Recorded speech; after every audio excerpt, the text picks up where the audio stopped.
For more than a year, we have struggled under the cloud of COVID-19. Every aspect of our lives have been impacted, especially small businesses. But there is hope.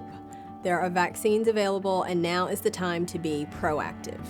However, there's still controversy and uncertainty surrounding us, and so the best way to clear that up is to get answers from those who know best. So we've called upon the medical minds at USA Health to help answer those questions. Are these vaccines safe? I participated in the vaccine trial along with over 16,000 other people. And since that time, over 189 million doses have been given. We know that the vaccines have a safety track record. Yes, the COVID vaccines that are currently out are thought to be safe. The technology has been studied for years and years, and although not widely used until now, the data so far suggests that they are certainly safe and effective. Part of the process of getting approval to use a vaccine is very rigorous. It involves several stages of clinical trials, as well as preclinical studies. So it is very thorough, and people can be assured that these vaccines are safe. And the data have borne that out, people who have been vaccinated. What are the side effects and how common are they? Probably about 15 to 20% of people that have any one of these three vaccines will have side effects, usually along the lines of headache, trouble sleeping, feel like you got a fever, chills, those sorts of things. They typically last either from 1 to 3 days at the very most. A lot of people will have a sore arm afterwards as well. If you have any of the side effects that I've just described associated with the administration of the vaccine, it's probably a good sign. It means that your body's mounting an immune response as intended by the vaccine. Have these vaccines been studied enough, especially for women of childbearing years? The vaccines have been studied in populations older than 16 years of age.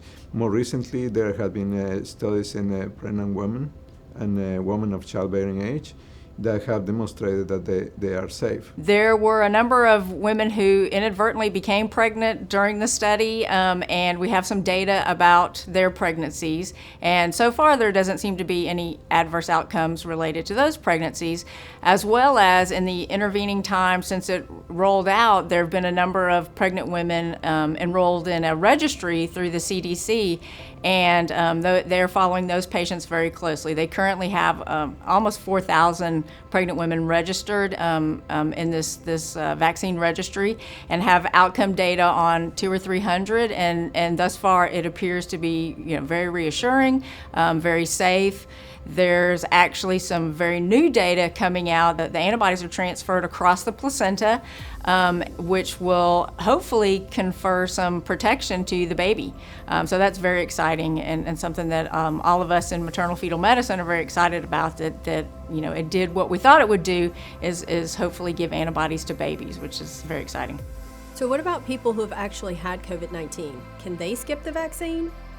Absolutely not. Everybody still needs to be vaccinated regardless of whether they've had COVID-19 or if they have not had it. We don't know how long natural immunity lasts, so we don't know whether or not if you had COVID-19, if you have protection for a couple weeks, a couple months, or a year.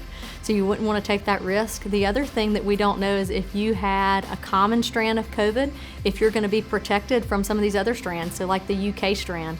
But what we do know is that the vaccine can protect you against things like the UK strand. So how bad is it to get COVID-19 as compared to the side effects from the vaccine?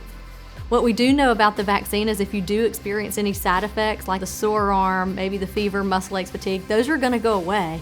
And so I think the known part of that is that we know that that's going to be self-limiting, only last about 1 to 2 days, and then you're going to be right back normal. If you get COVID, we don't know that. We don't know if you're going to feel bad for a few days, a month, or end up in the hospital or even experiencing something more worse like death. With how fast the vaccines have been developed, why should people trust that they work? What it looks like to the public is that the vaccine has been developed over about a 1-year period. In actuality, the technology behind the Moderna and the Pfizer vaccines has been under development for over 20 years. And these are just the first two that have been brought to market, so to speak, by the FDA under emergency use authorization. So this technology has been around for a long time. Explain how these vaccines have been developed. If you've seen pictures of the virus, we've all seen pictures of the virus, it's a sphere with all these little broccoli-looking stumps coming off of it. That's what they call the spike protein. It's just a small part of the virus itself, and the mRNA and the Pfizer and the Moderna vaccines codes for the spike protein. Your body makes copies of the spike protein, and then your body's immune cells respond to that spike protein. They recognize them as being not from your body, they make antibodies to them, and you become immune. So what about all the things floating around about like people's DNA being changed, like people turning into Wolverine? This is not a permanent addition to your body. This is like a Snapchat that comes and it gives you an immunity and it goes away. Your DNA lives within the nucleus of your cells. It's controlled. This vaccine is actually almost like a protein that is nothing more than like a signal or a sign that tells your immune system how to respond. So basically, when you get this vaccine, it fires up your immune system, and so your immune system remembers that. But that RNA dissolves pretty quick. Your body destroys it. And so when it's introduced again, like with your second vaccine, it just triggers that immune response quicker. It doesn't hang around in your body forever because your immune system actually kills that off. Why should small business owners worry about their staff being vaccinated? Yeah, everybody getting vaccinated and to try to stop the spread of COVID-19 is critical, especially businesses as we try to reopen, Alabama and businesses across this state and the country. Getting your staff vaccinated not only to prevent the spread among them and you, but also to the people that you're serving, and to try to keep businesses open, because as people get together, COVID-19 is extremely contagious. Getting vaccinated is a way to prevent that. How can businesses arrange for their employees to be vaccinated? The best answer for people to find out how to be vaccinated is to go to alabamapublichealth.gov and going to their website. They have different locations across the state. They've worked very hard to make that information readily available so that you can reach out to these specific care providers. And so what about the children of employees? Shot or no shot? If you have teenagers or children, you cannot keep them away from each other. They're all over each other. They're drinking soda behind each other, licking each other. It's crazy. And so